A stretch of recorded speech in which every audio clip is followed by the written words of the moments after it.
He who supplies money, God who supplies money for us.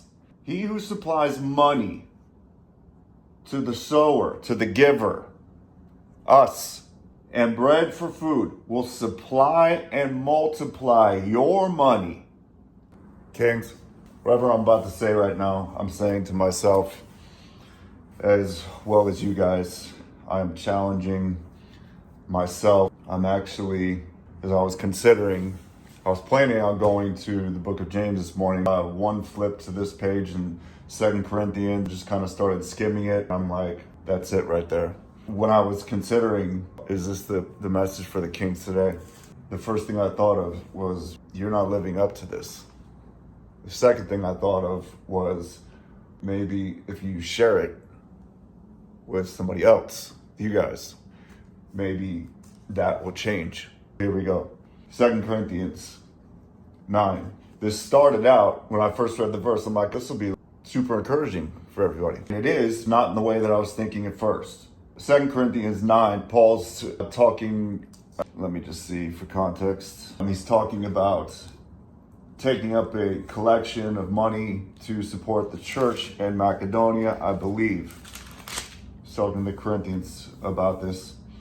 He begins to tell them the benefits of doing this, of giving. He who sows sparingly shall reap sparingly. He who sows bountifully shall reap bountifully. Skip down to verse 8. God is able to make all grace abound to you, that always having all sufficiency in everything, you may have an abundance. You may have an abundance. Now let's just stop there, because we love that. We love it. Let's just stop the sentence there, Paul. Stop it right there. We want an abundance for every good deed. Why do we have an abundance? For every good deed. Now he who supplies seed to the sower and bread for food will supply and multiply your seed. Replace the word seed for money. For sowing and increase the harvest of your righteousness. You will be enriched in everything for all liberality, which through us is producing thanksgiving to God. Let me read this one more time. He who supplies money, God who supplies money for us.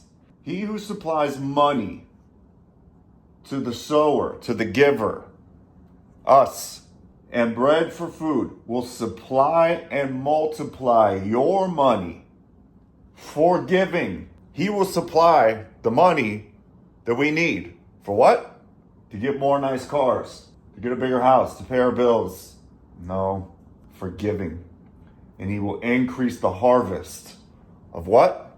More money? No, at least not here. Increase the harvest of your righteousness. You will be enriched in everything for the purpose of giving more. I'm paraphrasing. Which through us is producing thanksgiving to God. Why is God giving us money in the first place? He's giving us money so that we have money to give money. He's blessing that giving that he facilitated in the first place with more money for more giving. Why are we doing what we're doing? Why did Paul tell the Ephesians that he who steals should steal no longer? Why? What's the purpose? Let's flip to that. Where is that verse?